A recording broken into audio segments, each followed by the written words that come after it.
येत्या सार्वत्रिक विधानसभा निवडणुकीसाठी आज संध्याकाळी 6 नंतर सायलेन्स पिरियड सुरू होणार आहे। त्यामुळे आज आम्ही सगळ्या कॅन्डिडेट्स, पॉलिटिकल पार्टीज त्यांच्या रिप्रेझेंटेटिव्हसोबत मीटिंग घेऊन त्यांना सगळं डिटेलमध्ये सांगितलं की संध्याकाळी 6 वाजतानंतर कसल्याही प्रकारचा प्रचार करता येणार नाही।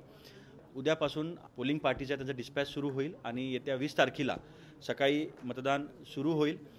कोणालाही कोणत्याही व्यक्तीला जर वाटलं की आचारसंहितेचा भंग होत आहे, ह्या एरियामध्ये गडबड चालू आहे, या एरियामध्ये काही इश्यू आला तरी तात्काळ सी विजिल किंवा आमचे जे झोनल आणि FSTचे नंबर आहे त्याच्यावर कळवावे। आम्ही स्विफ्ट कारवाई घेऊ।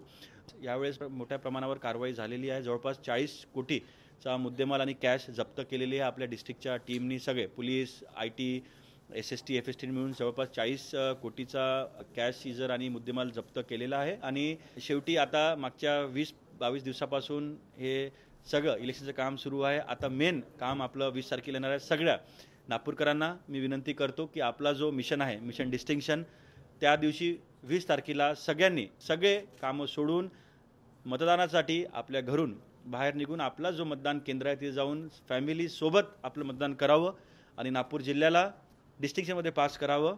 आमचा ह्यावेळेस टॅगलाईन आहे, नागपूरकर वोट कर।